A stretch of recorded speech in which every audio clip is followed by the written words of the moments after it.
नोच्छित्यर्थ भक्तांच्या हे विघ्न विघातोपशमना गणनाथा गजानना प्रसाद पूर्ण करी मद्वचना साष्टांग वंदना करीतो मी।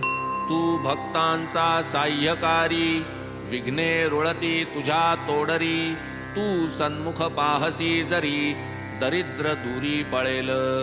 तू भवार्णवाची पोत अज्ञानतमा ज्ञान ज्योत तू तुझ्या रुद्धी सिद्धी सहित पाहे उल्लसित मजकडे। जय जयाजी मूषक वहना विघ्न कानन निकृंतना गिरिजानंदना मंगलवदना अभिवंदना करीतो मी। लाधो अविघ्न परिसमाप्ती म्हणून हेची शिष्टाचार युक्ती इष्टदेवता नमस्कृती मंगल प्राप्त्यर्थ आदरिली। सतेज धरिसी हस्ती